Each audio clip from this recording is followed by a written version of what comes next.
In 1937, a woman vanished.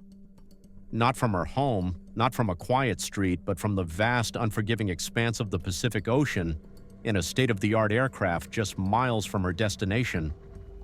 Her name was Amelia Earhart, and nearly a century later, despite countless searches, advanced technology, and unwavering international fascination, we still don't know what truly happened to her.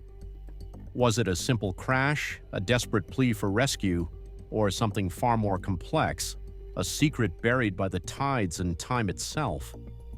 To understand this enduring enigma, we need to first grasp who Amelia Earhart was. She wasn't just a pilot, she was an icon, a trailblazer who shattered glass ceilings and gravity alike. By the mid-1930s, she was already world-famous, the first woman to fly solo across the Atlantic, the first person to fly solo from Hawaii to California. She held numerous speed and distance records, inspiring millions with her courage and adventurous spirit.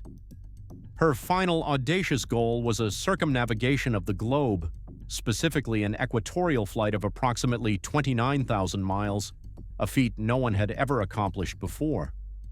This wasn't merely a flight, it was a statement about human potential, a testament to technological prowess, and a monumental challenge against the elements.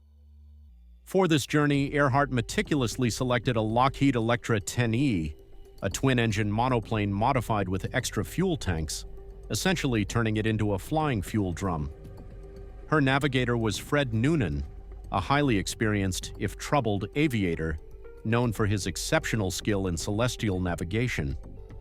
Together, they were a formidable team, setting out to etch their names eternally into the annals of aviation history. The journey began smoothly enough, covering vast stretches of South America, Africa, and Asia. But the longest and ultimately most treacherous leg of their journey lay ahead, a 2,556-mile hop from Lae, New Guinea, to a tiny uninhabited sliver of land called Howland Island. This wasn't just a long flight, it was a needle in a haystack, a challenge that pushed the limits of navigation, communication, and human endurance. The entire world watched, holding its breath, as Amelia Earhart approached the point of no return. The stage was set for a triumph, but instead it became a tragedy. On July 2, 1937, the Electra took off from Lae, laden with fuel, heading into the vast expanse of the Pacific. What followed was a series of increasingly desperate radio transmissions, a chilling spiral into silence. Early in the flight, communications were sporadic but present. Earhart reported cloudy weather and issues with her radio direction finder, crucial for locating the small island. The U.S. Coast Guard cutter Itasca, positioned off Howland Island, was their lifeline, ready to provide radio bearings and a beacon. As hours turned into the agonizing dawn, Earhart's voice became more strained, her messages more fragmented. Kaku calling Itasca. We are on the line. Position must be about 100 miles northwest of Howland. We are running north and south. Then, we are on the line 157 to 337. We'll repeat this message. We are running on line 157, 337. We are running north and south. The Itasca tried desperately to respond, to establish a solid fix, but their own equipment was problematic, and Earhart's signals were weak, fading in and out. The crew of the Itasca, listening to these increasingly frantic pleas, knew time was running out. Fuel was critically low. We are circling but cannot hear you, Earhart broadcast at one point. Go ahead on 7500 with voice. Our 2933 is out. The implications were terrifying. A key frequency down, unable to receive crucial transmissions. Then came the chilling final words, fractured and indistinct. We are on the line. 157, 337. We are running north and south. And then silence. Just a terrifying, echoing silence that consumed the vast Pacific. The immediate assumption was a crash and sink scenario, a brave attempt, a miscalculation, and the ocean claimed its prize. But was it that simple?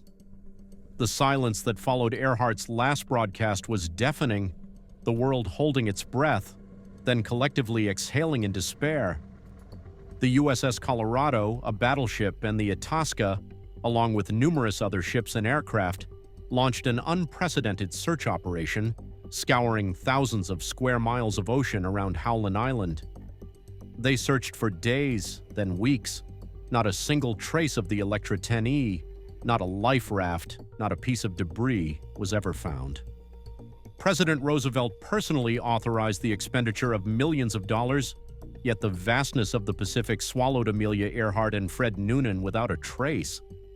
The official conclusion was that they ran out of fuel and crashed into the ocean. It was the most logical, if heartbreaking, explanation.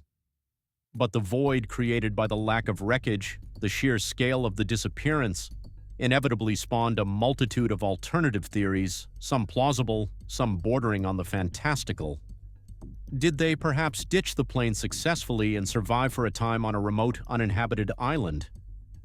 Gardner Island, now Nikumaroro, has long been a focal point of this theory, with tantalizing archaeological discoveries, partial human bones, artifacts consistent with 1930s usage, fueling the idea of a castaway fate. Or were they captured by the Japanese, possibly suspected of espionage, an idea that gained traction during the heightened tensions leading up to World War II? This theory, while lacking concrete evidence, taps into the era's geopolitical anxieties and the secretive nature of island outposts. What if there was a deeper conspiracy, a government cover-up to conceal a failed reconnaissance mission? Each new piece of potential evidence, each new expedition chips away at the silence, but the central question remains as enigmatic as the currents of the ocean itself. To this day, Amelia Earhart's fate remains one of the most compelling unsolved mysteries of the 20th century. Her disappearance amplified her legend, transforming her from a celebrated aviator into an eternal enigma. The questions persist. Did she simply run out of fuel, succumbing to the unforgiving sea? Did she make a forced landing on a remote atoll, surviving for a time, only to be overtaken by the elements? Or was there something more sinister at play, a hidden chapter yet to be uncovered? The impact of her disappearance transcends mere personal tragedy. It underscored the perilous limits of early aviation, the fragility of human endeavor against nature's raw power, and the profound human need for closure. Every few years, new expeditions set sail, new technologies scan the ocean floor, and new theories emerge, each promising to finally crack the cold case. Yet the vast, deep Pacific continues to guard its secrets, and Amelia Earhart remains, in our collective consciousness, forever aloft, somewhere between the sky and the sea, flying into the unknown. The truth, perhaps, is still out there, waiting to be found. Or perhaps it's a secret that will forever remain shrouded in the depths and the echoes of those final fading radio calls.